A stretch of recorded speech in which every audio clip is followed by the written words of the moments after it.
Hey, let's do. What do you want to open up with, Eric? You start, Coney, because I'll just ask him what he thought of the show overall, his impressions, the comments from other wrestlers. I think that's interesting because right. I I was want the to same way. I was like, right. well, I didn't know Booker felt this way. I didn't know Bret Hart was still mad. Like there was a lot of shit I didn't know. I didn't know that the company was really hoping that the fucking company would fall. Like I didn't know these things. All right, user. You're fucking Let me tell muted you or there's some another thing shit. too. I want to. Oh, there you are. Cool. You're muted. Can you hear me? Yeah. Yeah. Okay. Okay, cool. All right. What's up, Eric? What's up? Hello, gentlemen. How you Thanks doing? for You coming look on. kind of somber or sleepy, one of the two. No, man, I've been running around grocery shopping and getting all our shit for the 4th of July, and I'm feeling good though, man. Feeling Let good. me ask you a question. You live out in the boondocks. How far are you from a grocery store? 20 minutes. Wow. That's literally What is the city you live in, Eric? It's Is it just you and your Buffalo or wife out there in Cody? the middle of nowhere. That's literally the middle of nowhere where you're 20 minutes away from a grocery store. Yeah. Do you go farm to table? Do you like going farm to table when you like? Do you go to the grocery store, bring it back and cook, or do you stick in the fridge or freeze it, whatever? Depends on what it is. Like, Right. yeah, we go to the grocery store for, vegetables and things like that. Right. But, meat we get from a supplier that we really like, and it's not Which much one? different. Where do you get your meat from? Riverbend Ranch. Riverbend Ranch. So you want to promote it? Because I No. like just All right, let me ask you a question. What city do you live in? Cody or something like Yeah, that? it's Cody, Wyoming. It's Buffalo Bill Cody. about 50 miles directly east of the east entrance of Yellowstone National Park. Let me tell you what's one of my bucket list things to do, to go out to Wyoming and fish with you. That'd be awesome. Yeah. That'd be awesome. Yeah, I I'd would love to do have you. that. So let me tell you, Eric, obviously friend of the show. First thing I wanted to ask you, and let me tell you my viewpoint. So when I watched Who Killed WCW, right, there were a lot of things that I actually didn't know. I didn't know that Bret Hart was still mad at you. He was still mad at Goldberg. Goldberg actually apologized, which is, a big thing for him to admit. I didn't know how much the company was kind of hoping that we fucking bombed. And then when we gave him a reason, it was a fucking, there were a lot of stuff I didn't know. So looking back on it, what were your impressions? And was there anything that you heard that you didn't know before from maybe a wrestler or an executive? Because I was amazed at how much I didn't know this. Like, oh yeah, nobody here liked WCW, and if you brought him up, you got heat. The only guy that liked it was Ted. I'm like, well, fuck, how are you supposed to fucking grow if the people that are supposed to support you are actually against you? But go ahead. No, as far as I didn't learn anything new. Right. Certainly hearing from, Brad Siegel directly. And publicly kind of surprised me. I think he was pretty open and he was pretty honest. I mean, it was pretty obvious that he was just not the right guy to be running WCW once I left. But no, I didn't hear anything new. Wrestlers, I've been listening to, no offense, to you guys. I don't mean to be offensive when I say what I'm about to say, but 98% of the wrestlers who over the last 25 years have been commenting about the death of WCW and what happened are in the literal definition of the word ignorant. And if you look up the word ignorant, it means lack of information or knowledge. It's not a shot. It doesn't mean that they're not intellectually capable of understanding or even being great at being a part of the business side of the business.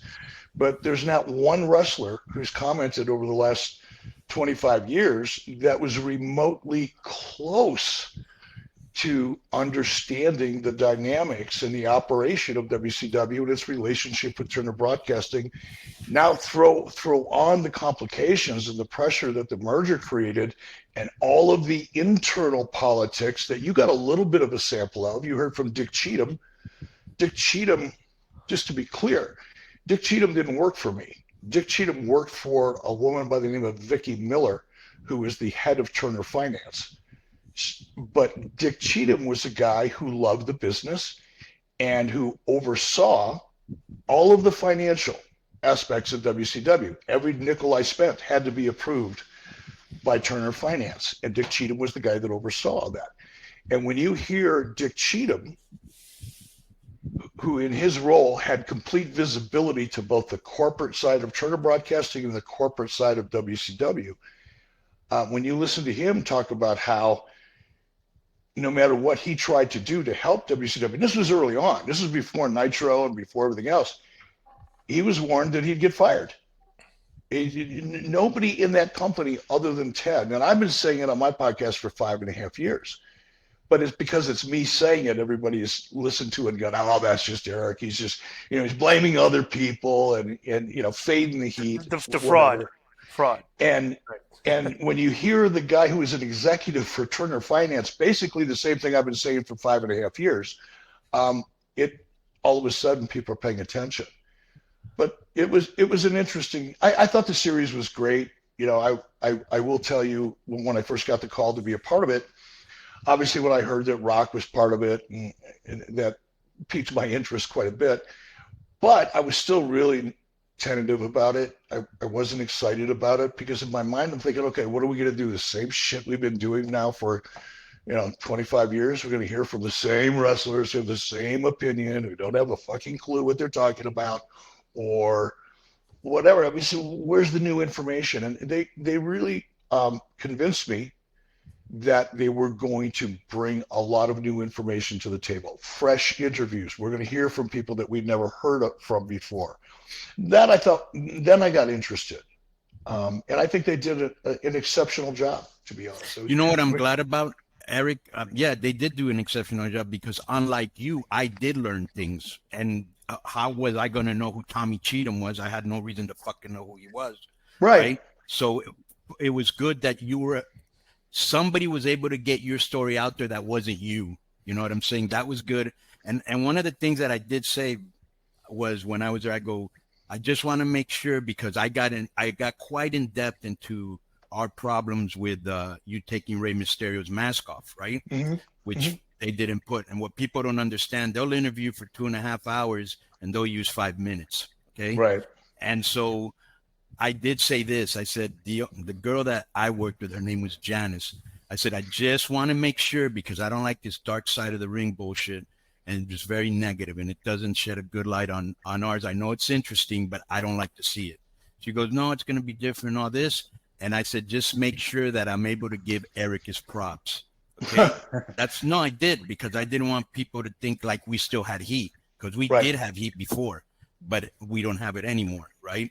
And so I was really glad that at least they put in that part where I said, you got to give Eric his props. He pushed Goldberg. He pushed the fucking NWA. He pushed the Luchadors. So and then I saw other people put you over. So I really felt good for you there.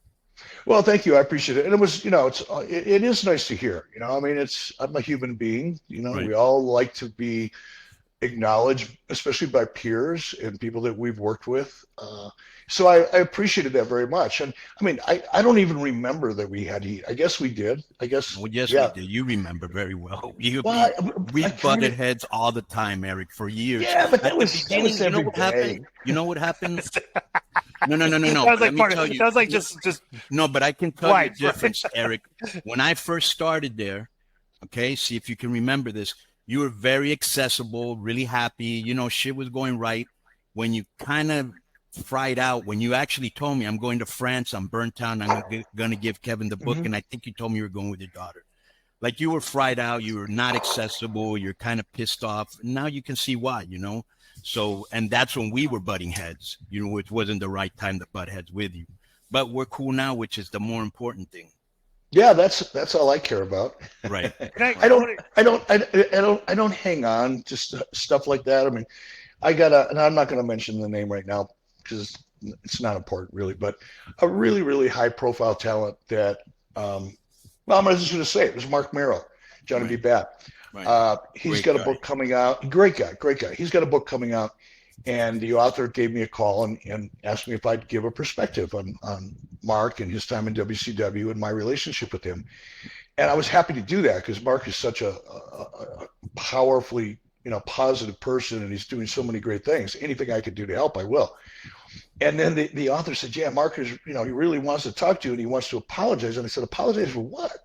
And then I heard Mark's perspective, his side of the story from the author. And I thought, man, I understand why Mark felt the way he felt, but he had no heat with me. If I would have been in Mark's shoes, I would have made the decision that he made.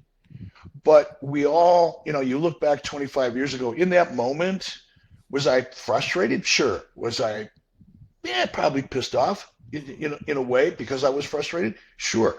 But like 30 days later, it didn't matter to me. The only thing I remembered is going over to Mark's house and watching Tyson fights on pay-per-view and hanging out, with the boys. And it was fun. So I guess it's a little bit like pain, Conan. Your brain doesn't allow you to remember pain. You remember you had pain and you know that it was uncomfortable, but you can't really remember the pain. And I think that's the brain's mechanism to protect yourself, I guess. And that's kind of how I feel about all this stuff. When people say, oh, you and I had heat. It's like, really? I'm sure we did, but it doesn't matter. It just doesn't Not matter. Anymore. Doesn't matter now. Can I bring up something? Sure. Can I just say one last thing about Mark Merrill? Bro, Eric, when I first saw Mark Merrill on TV, for some reason I thought he was black. And when I got to the WCW, met him in person, he was like this Jewish guy with heavy makeup with a lot of charisma, right? Yeah. And then I thought Dusty Rhodes must have really liked Little Richard because he named the referee Little Richard. Yeah. And I heard that he was the one that gave Mark that gimmick. Right. Yeah, he did. And I found out subsequently, just a couple of days ago, as a part of this interview process, that Little Richard was a huge fan of Johnny B. Bad. So I think that's kind of cool, right? That's very cool. Go ahead, Di. There's two things I want to talk to you about because you got Stu Snyder on coming to talking to you on Thursday, correct? Yeah. Wow. Okay. These were two glaring things that I saw, and for me, I was on the booking committees and stuff when all this stuff was going on, right? Brad, I'd never heard from Brad Siegel, so I was glued to what this guy was saying. Okay, and one of the things that he had said, which I found fascinating, because the whole thing is like they were kind of diving into the Bob Ryder narrative of whether him and Stu Snyder were conspiring to get WWE sold to WWE. Mm-hmm. Okay. Two glaring things stood out. All right. Just from a truthful aspect of, okay, were these guys telling the truth or not? One of the things was when Brad Siegel was talking about how he was in there trying to turn things around. Like he was active. And I'm like, dude, really? I'm like, dude, literally, we would be the booking when it was me, Ed, Vince, and Terry. When we were just a booking committee. We would put calls into Brad Siegel because of the standards of practice back then. Dude, can we do this? Like, we wanted to do something. He would not return our calls. Like this is a guy that's like talking like, hey, I was trying to turn. Dude, you weren't returning the creative team's calls when they were asking permission to do things on your show. So that's one, and that's just a soundbite, Second one, I know if you had Penzer on your show, and I wonder if he brought this up because I brought this up. Penzer brought this up on our show, and I had brought it up to Conan immediately. When Stu Snyder was asked point blank, did you have like the backdoor deal, whatever? And he nodded his head and said no. Bro, I played poker for a long time. That is a glaring tell of dishonesty. And like Penzer brought it up too. Like I just noticed that, I don't want to tell you whatever your conversation is going to be with Stu Snyder, but that is a solar red flag, like in my opinion, of whether or not that guy was telling the truth about that. So when you heard that, what was your take? I've if I've ever dealt with Stu Snyder face to face or one on one, I just don't remember it. So it would have had to have been pretty insignificant. I don't think I've ever met him or talked to him. I just didn't deal directly with him. I think Sharon Sadello would have probably interfaced with him more than I would, because Stu was, I think his title was president of Turner Home Entertainment, so they kind of oversaw pay-per-view and satellite and a lot of other crap. I just didn't have any reason to do business with him, on a day-to-day basis. So I've never talked to him. That's going to be really interesting. But I will, to your first point, Disco, I liked Brad. When I worked with Brad, I didn't work for Brad. I didn't report to Brad. He kind of alluded to that a little bit. I report. Clarify what he said. The relationship was with him, you, Russo. Like, what did he tell you? Your job was with Vince, and because that's all very. Let me answer one question at a time.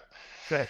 So, I've always liked Brad. Brad was very supportive of Nitro in the very beginning, and it's not like he had a choice. He didn't get to vote.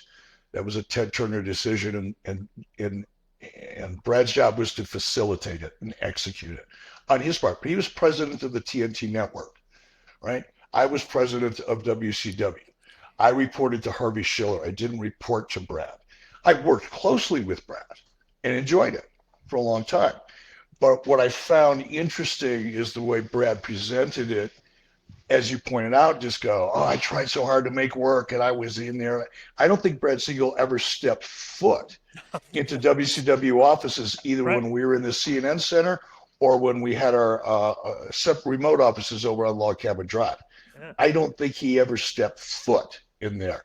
He never, during the time that I worked with Brad from 96 through 99, he never once engaged in the business of WCW's business. Never once.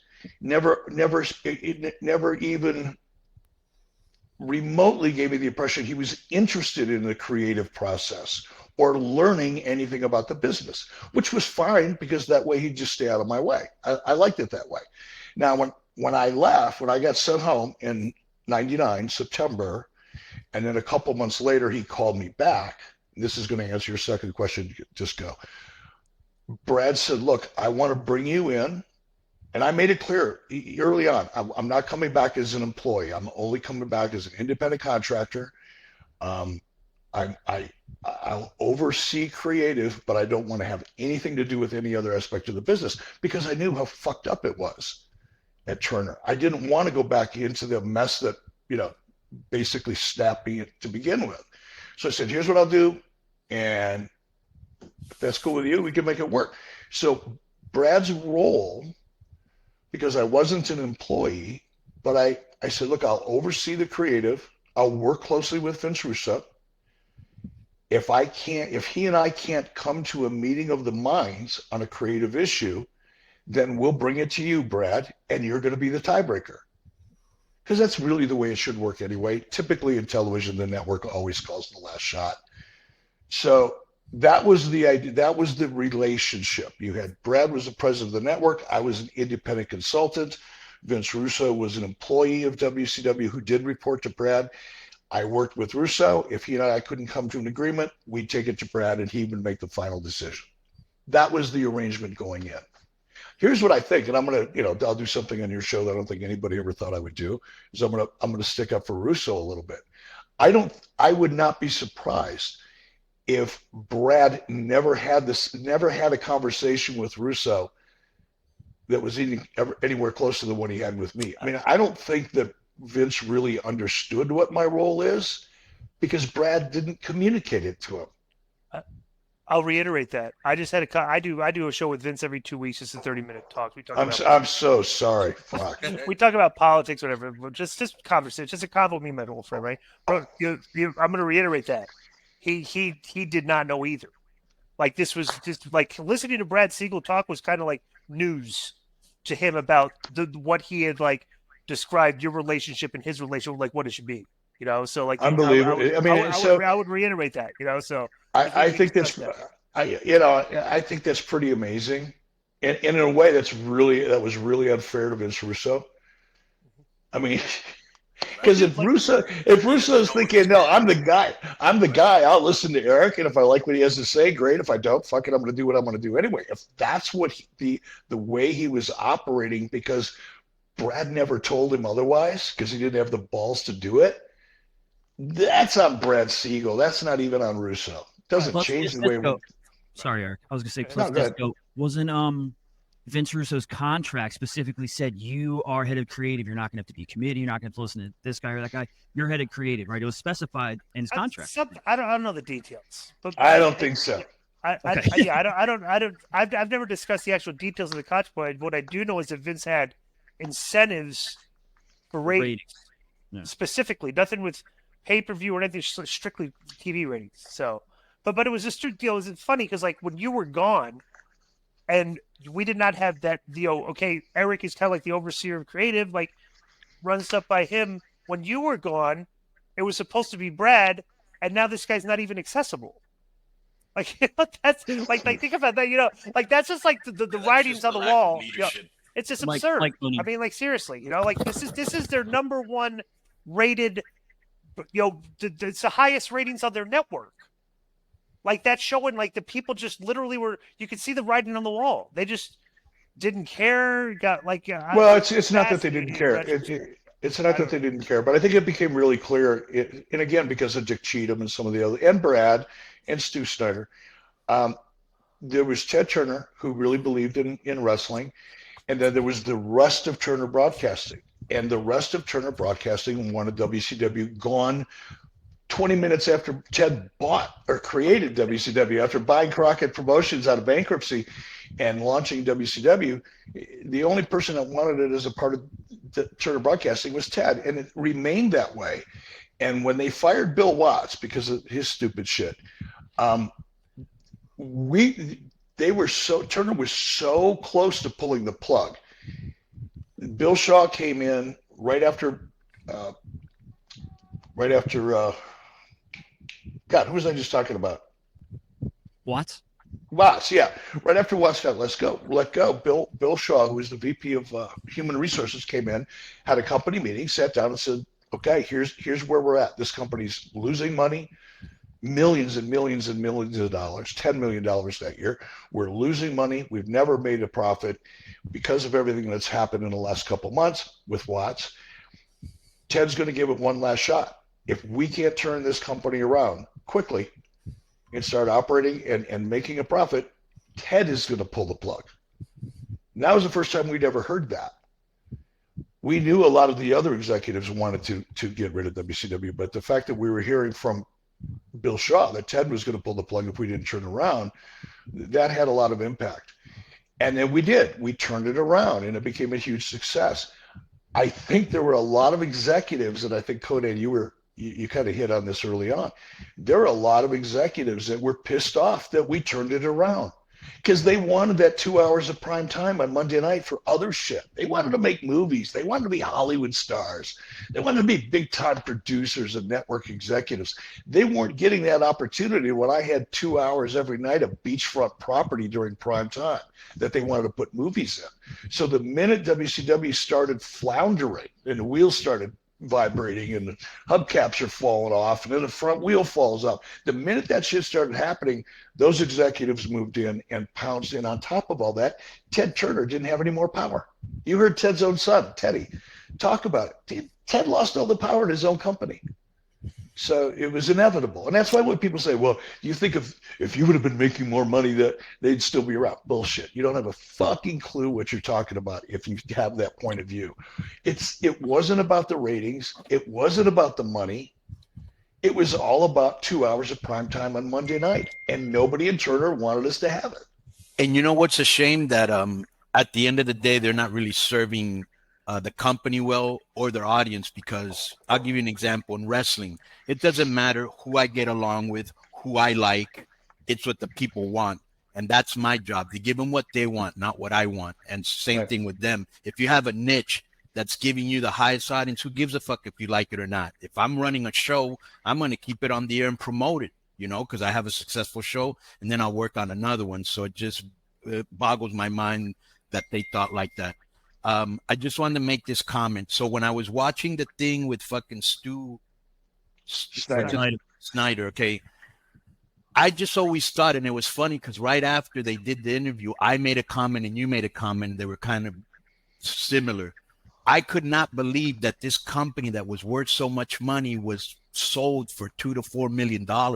I mean, that just boggles my mind too. Aren't you trying to make money off of this shit? Like, I always thought there was some backroom machinations. Obviously, these guys were friends. They knew each other. You know what I'm saying?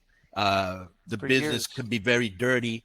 And I just thought, bro, WCW just got screwed really good on this deal, and probably that Stewart guy got a raise from fucking or a finder's fee from Vince. That's just what I thought. Yeah, it's look, we're never going to know for sure, right? Nobody's ever going to know for sure. But there were so many odd things going on at the time. I mean, it's like yeah, because you even said it was like a kabuki thing. They couldn't have all been a coincidence. No, not that many coincidences. And then you just look at the financial part of it. Early on, Turner Broadcasting started dumping a lot of the losses from other divisions. They're called intercompany allocations is the accounting term for it. And it's perfectly legitimate. It's legal. So I'm not trying to imply that anybody did anything illegal. However, I am. When you've got 3 or 4 other divisions, including Turner Home Entertainment, by the way, that took a fee out of WCW's revenue.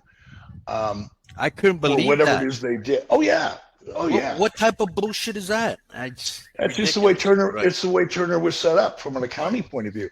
But what was really happening? This is the part that dipshits like Dave Meltzer will never understand, and why so much of this narrative has been out there. WCW lost $62 million. Bullshit. Those other divisions were dumping their expenses onto WCW's books for a good year or 18 months. And once they knew that WCW was going to be sold and it was going to be written off, guess what? Every legal expense that they could possibly dump on the WCW's books from other divisions, they did.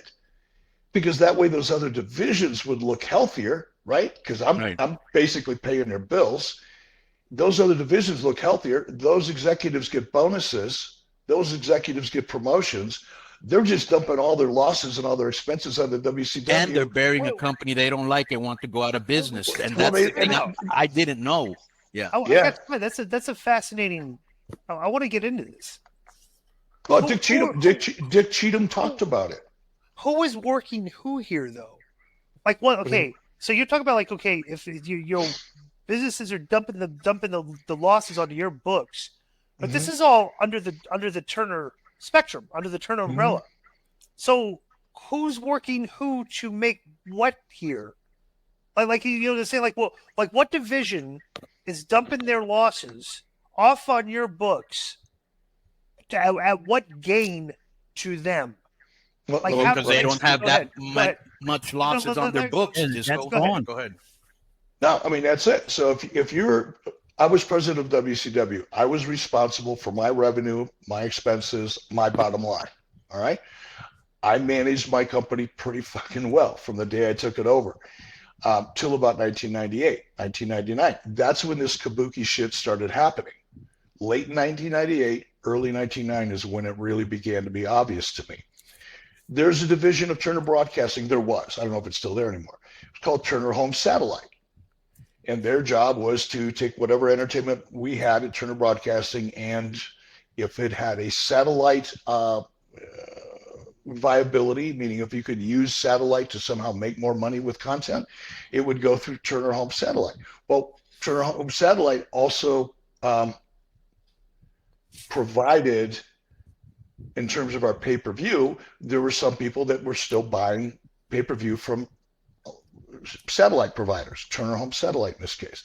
Well, they took a piece of our pie. So if we did $1 million in revenue, or if we did $100,000 in revenue, for example, on a pay-per-view, they would take 15,000 of it or 20, just because they provided satellite service. Same thing with Turner Home Entertainment when it came to home video and all of the other things, which is fine if it's straight up business. But if I'm doing business with Turner Home Satellite, for example, and yes, they're providing me my satellite pay-per-view distribution, or at least a small portion of it, I don't mind paying them. I don't mind giving them a rip. I'm going to have to pay somebody to do it. I'm not going to do it myself. But what happened is if Turner Home Satellite looks on the books, and this is going into the merger, oh my God, we lost $4 million this year. How do we lose $4 million? Oh, travel and budgeting and staffing, and they've got all their own expenses too. Well, they would just shift those expenses, or a good portion of them, over to WCW. Well, what's your defense mechanism against that happening to you? There's none. That's the way the company was set up. you literally like lost your job over the fact that other companies are dumping their debt on you and making you look bad? No, I didn't lose my job because of well, probably. I lost my job because nobody wanted WCW to exist in the first place. Yeah. That's why I lost my job. And the fact that they were able to dump a lot of their losses onto my books just made them look better. And they didn't care how WCW looked. They certainly didn't give a shit about me or the company because they wanted it gone anyway. Right. The more losses they could dump onto WCW's books, the more likely it would be that it would actually go away and it would achieve their goal. It's the same goal they had since 90, 91. Dude, you got screwed completely. Well, a lot of people did. But in the retrospect, like I thought the fascinating thing about that is I've been repeating this narrative that you have for 20 something years, but all the other dirt sheets mark, oh, the creative, all this, but we finally got to hear out of like Brad Siegel's mouth, Stu Steiner, we finally got to hear like the narrative that like had we've been preaching forever that, bro, they never wanted wrestling.